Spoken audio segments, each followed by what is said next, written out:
교육부서에 가보면요, 말썽꾸러기들이 꼭 있습니다. 말하기가 무섭게 유년부를 가든지 초등부를 가든지 중등부를 가든지 고등부를 가든지 꼭 말썽꾸러기들이 있습니다. 그런데 문제는 정말 그 아이들이 말썽꾸러기냐라는 거예요. 정말 그러하냐라는 것입니다. 그 아이들이 말썽꾸러기라는 사실, 교회에 소문이 쫙 났어요. 아무개는 진짜 어떻게 답이 없어. 걔는 진짜 예배 시간만 되면 널브러져 있고 뭐 말도 안 듣고. 그런데 그 아이를 직접 경험한 사람은 한두 명에 불과하고 나머지는 다 그 아이에 대한 입소문만 들었다라는 거예요. 그 아이에 대해서 정말 그러냐라는 거야. 아니, 아무개 집사가 그러던데, 뭐 그 반 선생님이 그러던데, 거기 교육자가 그러던데, 그지? 자기가 직접 경험하고 이야기하는 경우는 별로 없더라는 거예요. 교회 안에서도 어른들 사이에서도 마찬가지예요. 아무개 집사 맨날 그냥 막 그러는데 그 소문이 쫙 났어요. 그러면 다 그렇게 생각하는 거예요. 근데 정말 그 집사님이 그러하냐라는 것입니다. 우리가 살다 보면은 누군가에 대한 편견을 가지게 되고요, 어떤 문제들에 대해서 색안경을 끼고 볼 때가 많다는 거예요. 근데 그렇게 되는 이유 중에 하나는 뭐냐면은 그 사람이 원래 정말 그러지 않은데, 그 아이가 정말 그러지 않은데 그날따라 내가 기분이 되게 안 좋았어. 그날따라 내가 컨디션이 되게 안 좋았어. 그랬더니 그 아이의 그 짓이, 그 일이, 그 행동이 눈에 너무 거슬리고 그것이 나에게 더 크게 와닿았다는 거예요. 그러니까 내가 그 아이 또 그 사람에 대해서 그렇게 만들어 버릴 때가 의외로 많다라는 것입니다. 그래서 그 아이를 맡은 어떤 선생님이 생각보다 그렇게 말썽 부리지 않는데 라고 생각하는 경우들이 더러는 있을 수 있어요. 역시나구나 하는 경우도 있지만 이상하다, 그렇게 말썽 안 부리는데 하는 생각이 있단 말이에요. 그런 마음이 들 때가 있다는 거예요. 그렇기 때문에 우리가 어떤 것에 대해서 판단하고 어떤 것에 대해서 생각을 하고 말을 할 때 정말 그러하냐라는 거 분명히 이거 정확하게 살필 수 있어야 한다라는 것입니다. 전에 한번 말씀드렸던 것 같아요. 제가 이제 아주 오래전에 교사할 때 이제 초등부 아이들을 가르치면서 초등부 아이들하고 역할극을 한 적이 있었어요. 아이들에게 셀로판 그 색깔 비닐 종이 있잖아요. 그거를 다 나눠주선 종이로 만든 안경에다가 색깔을 다 붙이게 했어요. 그리고 그것을 쓰게 하고 한 아이에게 하얀 스케치북을 들고 이렇게 들어오게 했어요. 그래서 아이들한테 물어봤습니다. 이게 무슨 색이지? 하고 했더니 빨간색이요, 파란색이요, 노란색이요, 보라색이요, 다 말이 다른 거예요. 분명히 하얀색 스케치북인데 말하는 애들이 다 색깔이 달라요. 왜 그런 거죠? 그 아이들이 그 색깔의 색안경을 끼고 있었기 때문에 그래요. 노란색 색안경을 낀 애는 아무리 흰색 스케치북이라도 노란색으로 보이는 거예요. 파란색 셀로판지로 안경을 만든 애는 파란색으로 보이는 거예요. 그 아이들 쓰고 있는 색에 따라서 다 다르게 보이더라는 거예요. 그거는 분명히 스케치북은 흰색 하나인데 변함없이 그대로인데 보는 아이들의 그 색안경에 따라서 색이 다르더라는 것입니다. 그렇다면 원래대로 보이게 하려면 어떻게 해야 합니까? 원래대로 그 스케치북의 색안경이, 그 스케치북의 색깔을 보게 하려면 어떻게 해야 되죠? 야, 이게 뭐예요? 이건 돼지꼬리 땡냐고. 색안경을 벗으면 되는 것입니다. 색안경을 벗겨놓으면 그 아이들은 흰색 스케치북, 본질적인 원래의 그 색을 볼 수 있더라는 것입니다. 얼마 전에 우리 집사람이 어디서 무슨 얘기를 듣고선 저한테 얘기를 해요. 오늘을 살아가는 사람들 누구나 키우는 애완견 2마리가 있답니다. 저도 있고 여러분도 있고요. 한 사람도 빠짐없이 누구나 꼭 이 2마리의 애완견을 키우고 있답니다. 이 2마리의 개는 우리가 사물을 인식하기 시작하면서부터 죽을 때까지 함께 합니다.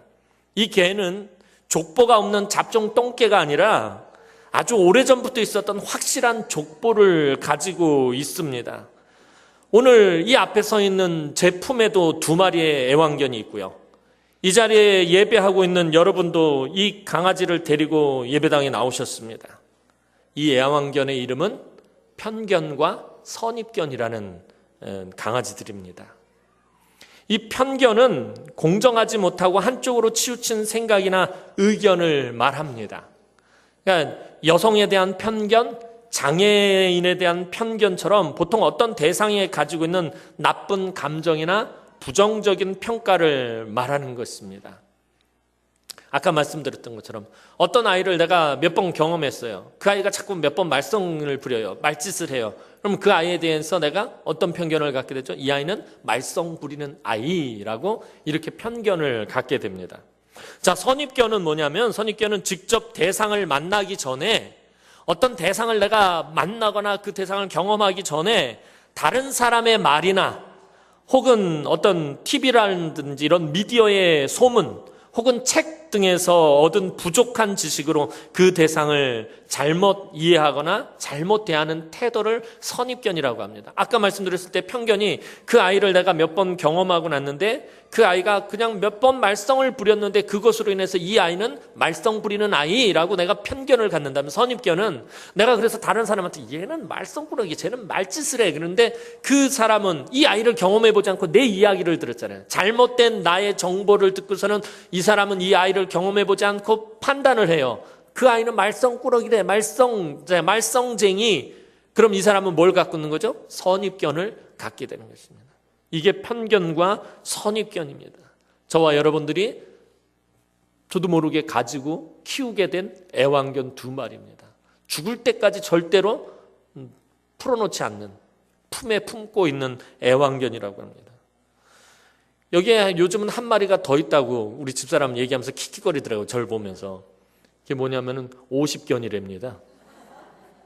제가 요즘 50견이 온 것 같아요. 아주 지긋지긋해 징그러 죽겠어요. 편견, 선입견, 50견 이 세 마리의 애완견을 키운다고 그럽니다.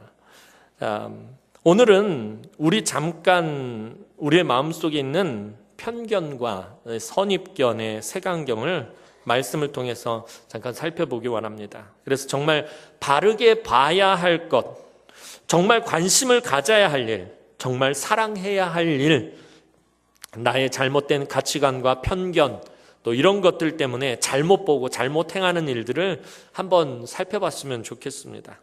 오늘 본문은 사람들을 외모로 판단하는 편견의 색안경을 쓰고 있는 사람들에게 주시는 교훈의 말씀입니다. 예수님께서 주신 가장 크고 아름다운 교훈은 내 이웃을 내 자신과 같이 사랑하라는 거예요. 예전에 내 이웃을 내 몸과 같이 사랑하라라는 말씀입니다. 그런데 그런 이웃 사랑하기에 있어서 외모라는 편견의 색안경을 쓰고 내 좋은 대로 골라가며 이웃을 사랑하는 것이 잘못된 것임을 오늘 교훈하는 것입니다. 야고보 당시 예루살렘 교회는 빈부격차가 심했습니다. 가난한 사람은 아주 가난하고 부유한 사람은 또 너무 부유한. 그런데 이런 부유함이 이웃을 사랑하는 판단의 기준이 되어버린 것입니다.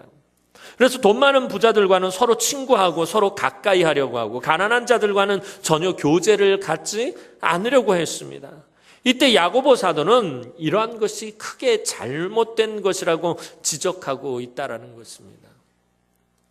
원래는 하나님의 공동체에서는 이런 문제가 나타나지 않아야 돼요. 하나님의 공동체 삶의 원리가 무엇이라고 제가 예전에 몇 번 말씀드렸는데 그게 무엇입니까? 만나의 원리다라고 말씀을 드렸잖아요.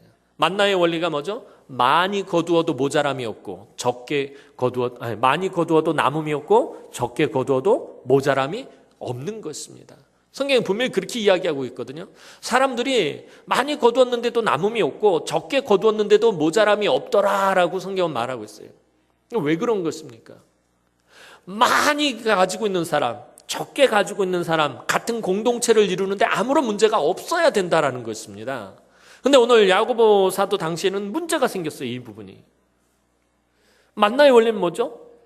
내가 아침에 집 밖으로 나갔더니 만나가 있어서 만나를 잔뜩 걷어가지고 와서 그날따라 많이 걷어가지고 들어왔는데 옆집에 살던 개똥이가 막 그날 감기 몸살이 걸려서 아파가지고 얼마 거두지를 못해서 가서 막 허리도 아프고 막 그러니까 대충 걷어가지고 왔더니 그 집 식구가 5명인데 2사람 먹을 거밖에 가지고 오질 못했어요.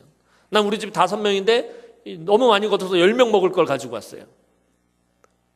어떻게 했다라는 거예요? 많이 거둔 사람이 적게 거둔 사람에게 나눠줬다라는 거예요. 그 사람의 부족함을 채워줬다라는 거예요. 그래서 많이 거둬도 남음이 없었고 적게 거둬도 모자람이 없었다라는 거예요. 이게 하나님의 공동체의 삶의 원리예요. 이 만나의 원리만 제대로 되어진다면은 교회 안에서 사실은 이런 기준과 이런 편견이 생기지 않는다는 거예요. 결국에 문제는 뭐예요? 나눔의 문제거든요. 나눌 수 있느냐 나누지 못하느냐의 문제예요. 내가 받은 은혜, 내가 받은 축복, 내가 받은 사랑을 나눠줄 수 있느냐 나눠주지 못하느냐의 문제라는 것입니다. 사람들이 회당에 예배 드리러 들어왔습니다. 근데 금가락지를 비롯한 온갖 보석과 화려하고 아름다운 옷을 입고 들어오는 사람이 있습니다. 그리고 더럽고 허름하고 좋지 않은 옷을 입은 사람이 있습니다. 이때 사람들이 잘 꾸민 외모의 사람에게 이렇게 외칩니다. 여기 좋은 자리가 있습니다. 여기 앉으세요. 여기 앉으세요. 그리고 허름한 사람에게 말합니다. 너는 거기 서 있든지 나가든지 아니면 내 발밑에 앉으라. 이게 오늘 예루살렘 교회에서 있었던 일이다라는 것입니다. 그냥 비일비재하게 있었던 일이다라고 해요. 야고보 사도가 통탄하면서 지금 기록하고 있는 거예요. 이게 그런데 비단 예루살렘 교회 안에서만 있었던 일이겠느냐라는 것입니다. 오늘 우리 교회 안에서, 한국 교회 안에서도 있을 수 있는 일이라는 것입니다. 한번 생각해 보시기 바랍니다. 여러분들 앉아 있는데 뒤에 집사님 한 분이 들어오세요. 예쁘게 잘 차려입고 머리도 훅까지 잔뜩 올리고 그리고 뭐 반지에다가 뭐 이런 거 저런 거 다 하고 막 치렁치렁 달고서는 뒤에 명품 백을 하나 딱 차고서는 싹 들어왔어요. 앞에 앉아있던 맨 앞에 앉았던 분이 우리 집사 일로 와 여기 앉아 야 이거 뭐야 미장 어디 가서 했어? 어디 가서 이렇게 머리 잘 올렸어? 야 이 반지 어디서 산 거야? 어느 백화점 가는 거야? 이 백은 얼마짜리야? 어디야? 뭐야? 근데 뒤에서 또 다른 분이 들어옵니다. 밤새 일하고 지치고 아주 쾌해가지고선 옷도 제대로 못 차려입고 아침에 제대로 씻지도 못하고 머리는 부시시 해가지고서는 피곤한 몸으로 딱 들어왔어요. 저 사람 또 저러고 왔네. 예배 드리러 오면 저 기본이 안 돼 있어. 기본이 어떻게 저러고 하고 올 수가 있어요. 거들떠보지도 않는다라는 것입니다. 제가 좀 오바해서 표현을 했지만 이런 일들이 교회 안에서 이루어질 수 있다는 거예요. 남 얘기가 아니다라는 것입니다. 한국 교회가 무너져가는 이유 중에 하나가 바로 외적인 조건으로 판단하기 때문입니다. 이 사람이 예수를 잘 믿는가? 이 사람이 믿음으로 사는가? 이 사람이 성숙한 신앙인인가? 그것을 보는 것이 아니라 얼마나 물질적으로 유익한가? 교회에 도움이 될 것인가? 이걸 바라본다는 거예요. 새 가족이 들어왔어요. 오늘 교회에 새로 딱 등록한 분이 딱 있는데 이 사람이 우리 교회에 물질적으로 도움이 되고 또 우리 전도회에 저 사람 들어오면 여러 가지 도움이 되겠다 뭐 이런 것들을 판단하기를 시작한다는 거예요. 잃어버린 한 영혼이 돌아온 것을 생각하는 것이 아니라 이 사람이 유익한가 유익하지 않은가를 살피게 된다는 것입니다. 이 사람이 나에게 유익한가 유익하지 않은가를 보게 된다는 거예요.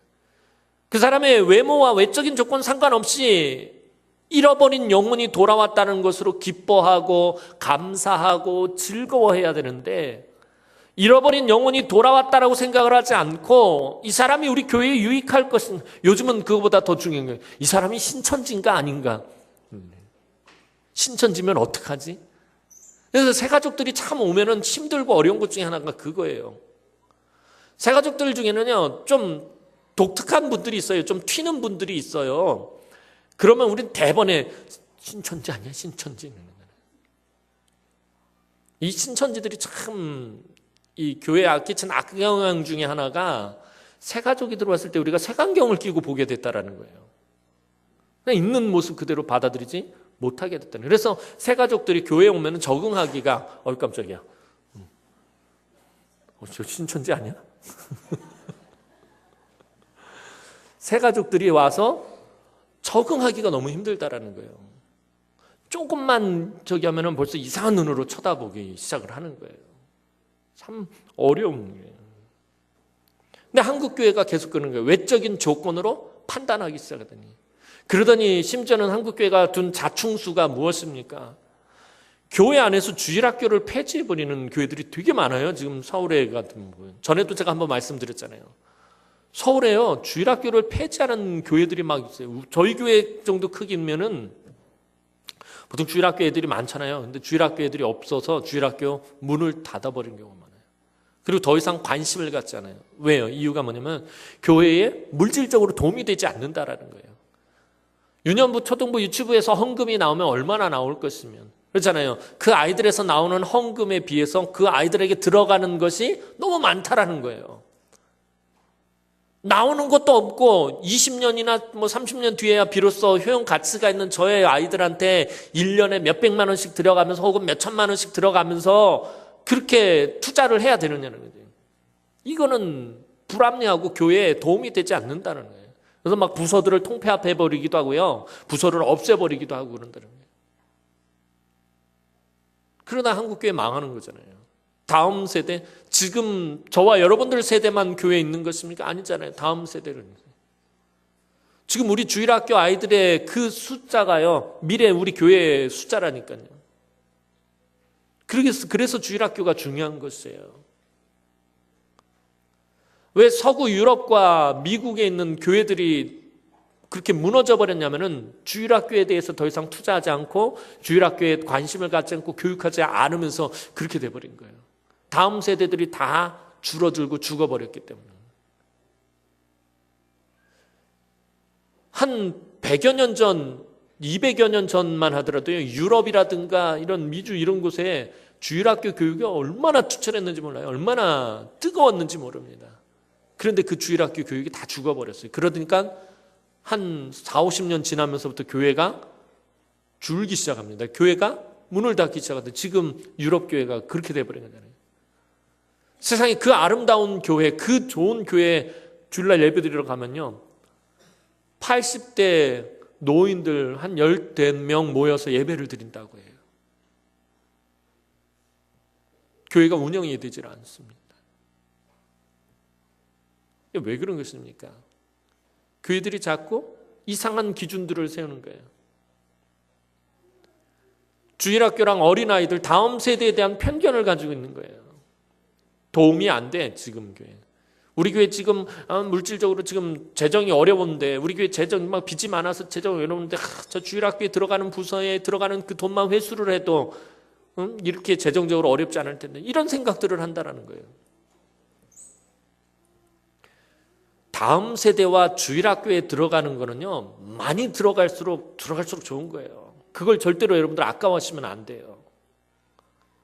우리 유치부, 유년부, 초등부, 중등부, 고등부, 대학부, 청년부, 여기에 들어가는 비용들에 대해서 여러분들이 조금 더 아까워해서는 안 돼요. 물론 그 부서들은 그것을 참 잘 쓰고 잘 해야 될 의무가 있지요.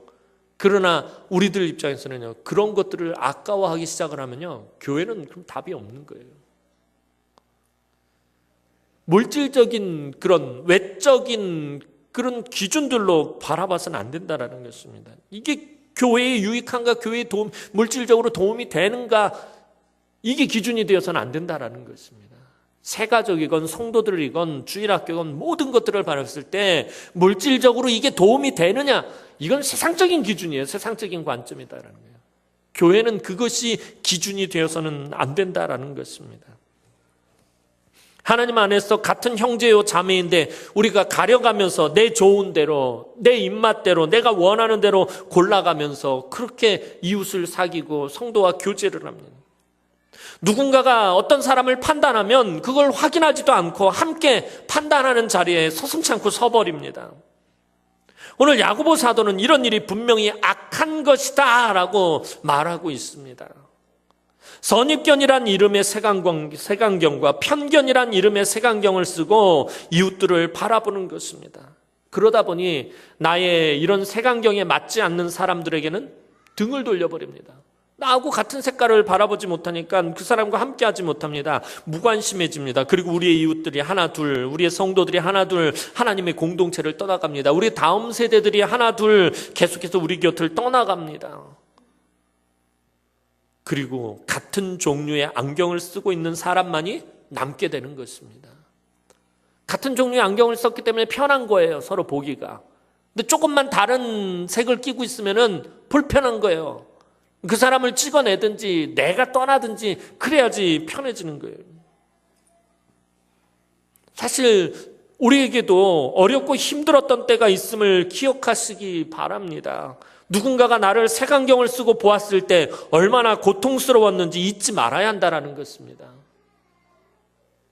누군가가 나를 편견을 가지고 대하고 누군가가 나에게 선입견을 두고 그 사람 나하고 얘기해 본 적도 없고 나하고 만난 적도 없는데 그 사람 나에 대해서 악평을 하고 다니는 거예요. 그 사람 나에 대해서 욕을 하고 다니는 거예요. 얼마나 그것이 고통스럽고 얼마나 마음의 상처가 되는 일입니까? 왕따는요, 처음부터 존재하지 않습니다. 처음부터 왕따인 사람 없어요.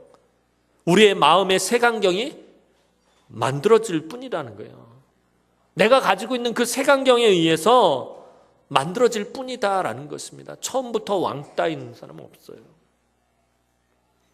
여러분, 우리 교회를 잘 살펴보시기 바랍니다. 아무 문제가 없어 보입니까? 아무 아픔도 없어 보입니까? 누가 상처 입었는지, 누가 애통해하고 있는지 보이십니까? 같은 색의 안경을 마음에 쓰고 있는 사람끼리 있으면 절대로 볼 수가 없습니다. 대부분 교회를 떠나거나 신앙을 버린 이웃들만이 잘못되었다라고 생각할 때가 많습니다. 우리는 내가 사랑하는 사람에게는 내가 좋아하는 것만을 보았고 내가 좋아하지 않는 사람에게는 내가 싫어하는 것만을 보려 한다는 거예요. 내가 누구하고 친해. 무기 집사님하고 친해. 만나면 맨날 짝짝꿍 하는 그분하고는 내가 그분을 볼 때 그분의 장점만 본다는 거예요. 내가 좋아하는 것만 본다는 거예요. 그 사람에게도 분명히 단점이 있고 나쁜 점이 있는데 그걸 보지 않고 장점과 좋은 점, 내가 좋아하는 것만 본다는 거예요. 근데 나하고 사이가 안 좋아요.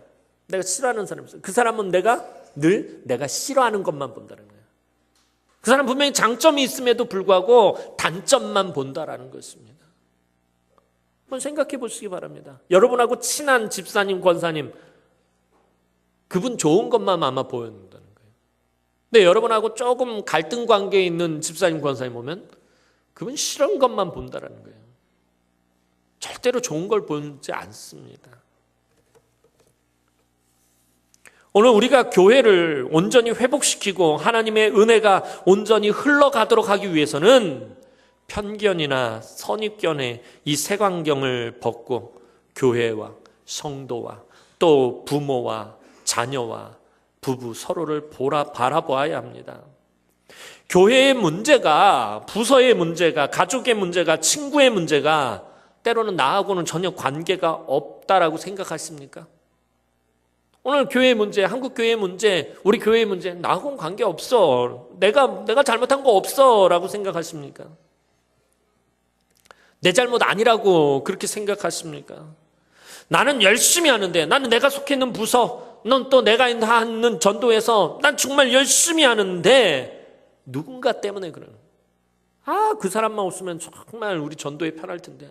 그 사람만 없으면 우리 부서 잘 돌아갈 텐데. 그 사람만 없으면 우리 교회 정말 편할 텐데. 누군가 때문에 그러하다라고 생각하십니까? 그 사람이 자꾸 가시 역할을 한다고 생각하십니까? 그렇다면 그 사람을 향한 나의 색안경을 벗고 다시 한번 그 사람을 정직하게 보시기 바랍니다. 아니, 오히려 관심을 갖고 바라보시기 바랍니다. 요 주위의 사람이라고 관심을 갖는 것이 아니라 사랑의 마음을, 관심을 갖기 바랍니다. 주의 사랑으로 감싸주고 이해해 주시기 바랍니다. 그렇다면 우리 교회는 지금보다 100배는 더 따뜻해지고 사랑과 기쁨이 넘칠 것입니다. 지난번에 새벽에 오바댜서를 강의할 때 말씀드렸던 것처럼 우리 삶에 하나님께서 늘 가시들을 붙여놔요. 일부러 하나님께서는 우리에게 가시를 붙여줘요. 그 가시가 없으면 우리 그리스도인들 절대로 길들여지지 않기 때문에. 가시가 없으면요, 믿는 사람들이 더 완악해질 수가 있기 때문에 그래요. 왜냐하면 우리는 말씀을 알기 때문에, 율법을 알기 때문에 이것을 가지고 성도들을 아주 철저하게 정죄합니다. 이것을 가지고 성도들을 철저하게 판단을 하고 비난을 합니다. 그래서 세상 사람들보다 더해요. 그래서 하나님께서는 우리에게 가시를 붙여주셔서 우리를 길들이시는 거예요. 가시가 없으면 우린 절대로 길들여지지 않는 사람들입니다. 그래서 우리가 하나님, 저 가시 좀 없애주십시오. 저 가시만 없으면 내가 교회에서 진짜 열심히 신앙생활 할 것 같은데, 절대로 그 가시는 없어지지 않아요. 하나님이 뜻이 있어서 붙여놓은 것이기 때문에. 오히려 그 가시를 위해서 기도해야 돼요. 하나님, 저 가시를 불쌍히 여겨주세요. 하나님, 저 가시가 얼마나 애쓰고 수고합니까? 나 하나 하나님 앞에서 사람 만들자고, 나 하나 하나님 앞에서 바르게 살게 하자고 욕먹어가면서 비난받아가면서 저렇게 가시짓 하는 게 저 사람도 힘들 텐데, 하나님 저 사람 불쌍히 여겨주십시오. 여러분들 그렇게 기도해야 돼요. 그 사람을 가시라는 색안경을 쓰고 보면 안 돼요. 불쌍한 영혼으로 바라봐야 되는 거예요. 하나님 사랑하시는 영혼으로 바라봐야 된다는 것입니다. 그러지 않으면 이 가시의 문제는 절대로 해결되지 않습니다. 이 가시는 절대로 뽑혀나갈 가시가 아니기 때문에 그렇습니다.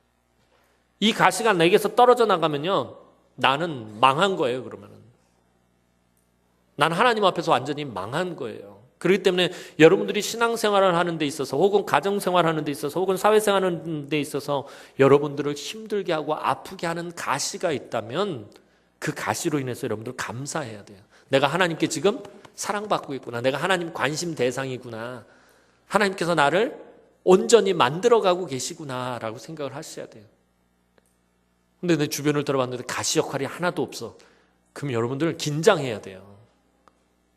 그건 딱 두 가지예요. 하나님이 나를 치시기로 지금 작정을 하셨든지, 아니면 더 큰 가시를 붙이려고 지금 하시든지 그런 거예요. 적당한 가시가 있을 때 여러분들 감사해야 돼요. 내가 감당할 수 있는 가시가 있을 때 감사해야 돼요. 그거보다 더 센 가시가 붙으면 어떡할 거예요?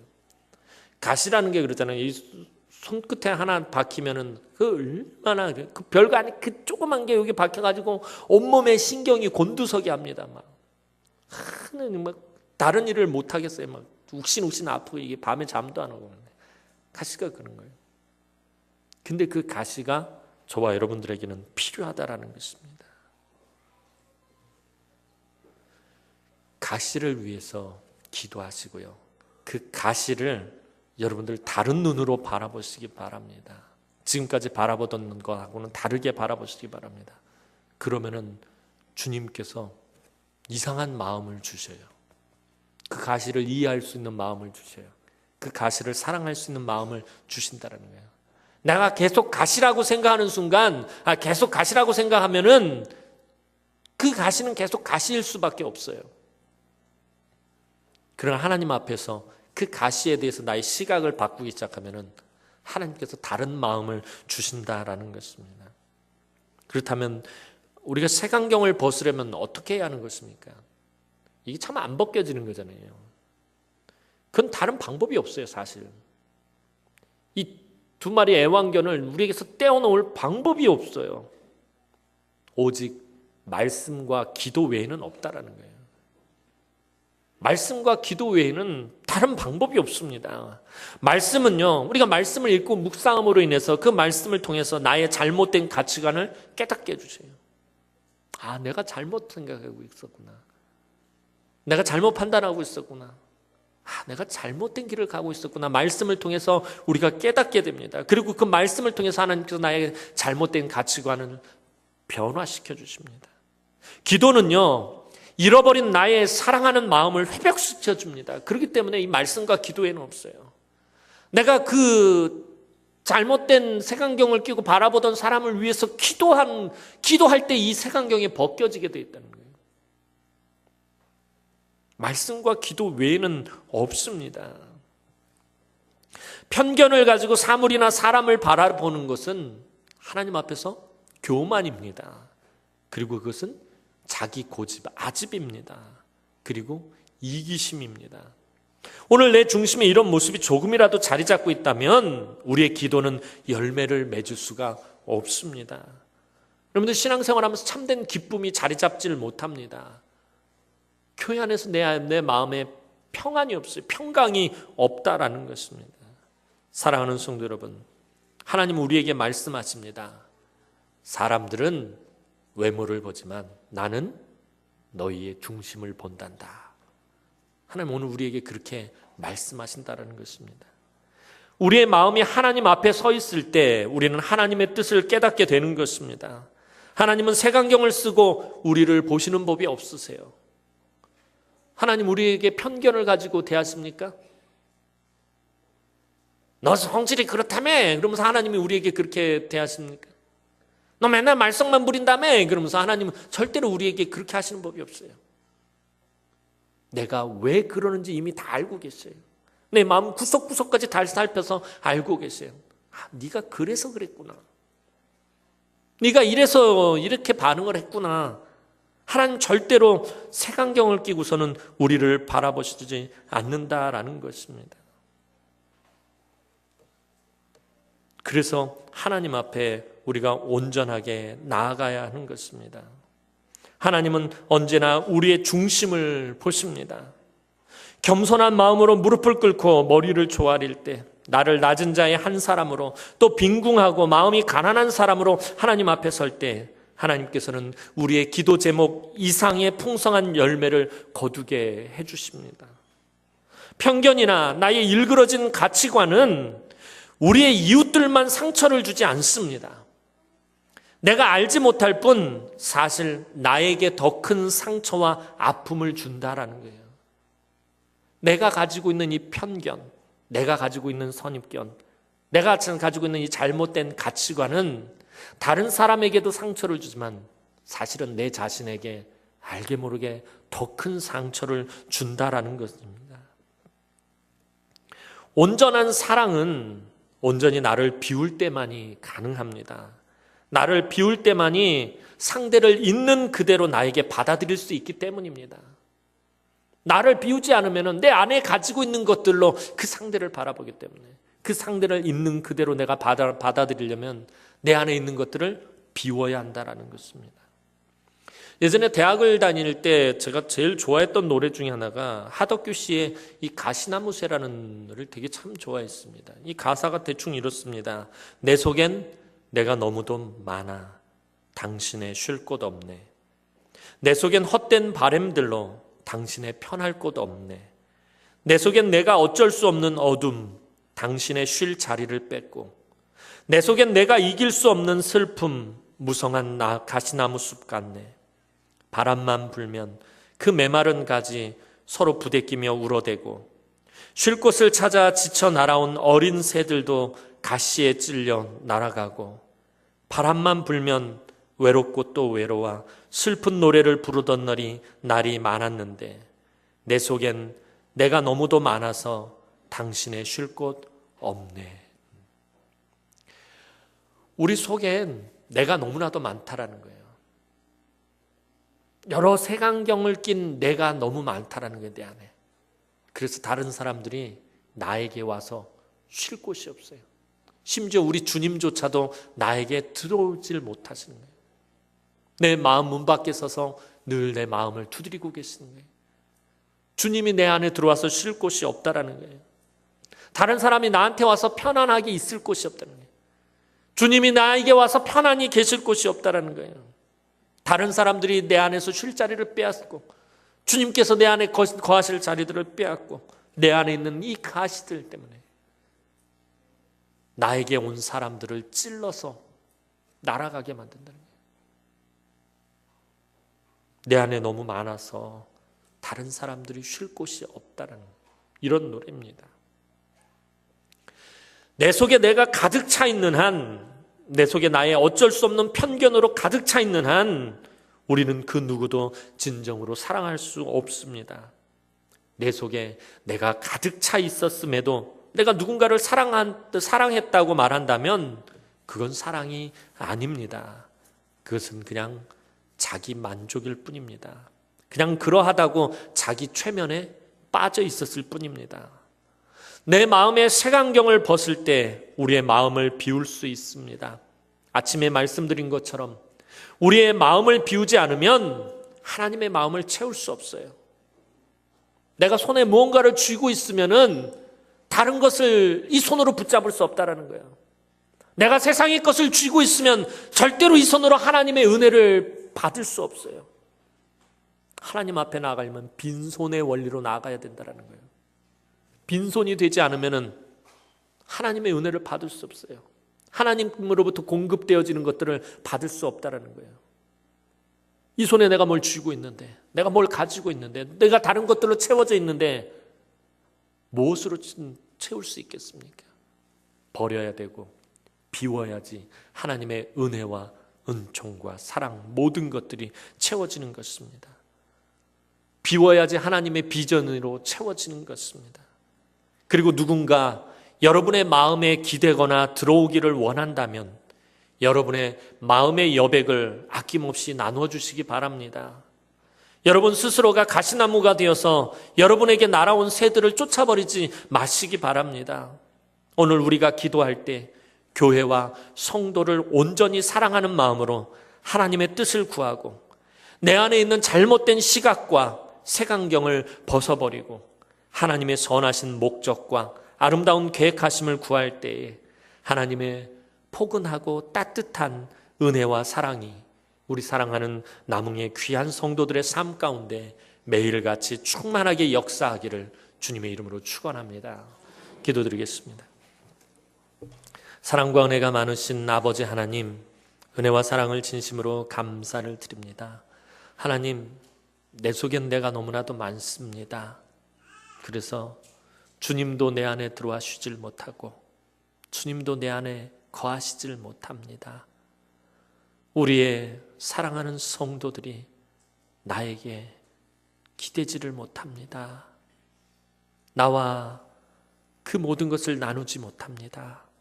하나님, 내 안에 있는 잘못된 시각들, 잘못된 색안경, 이 편견과 선입견, 잘못된 가치관에 이런 모든 색안경을 버리게 하여 주옵소서.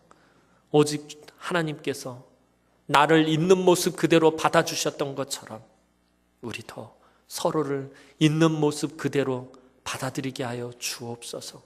우리 하나님이 우리를 색안경 끼고 보지 않으셨던 것처럼 우리도 서로를 하나님 있는 모습 그대로 주의 사랑으로 받아들이게 하여 주옵소서. 그래서 이 제단이 하나님의 사랑과 은혜가 충만한 제단이 되게 하여 주옵소서. 하나님의 그 따뜻하고 너무나도 포근한 그 사랑이 이곳에 충만하게 하여 주옵소서. 예수님의 이름으로 기도하옵나이다. 아멘.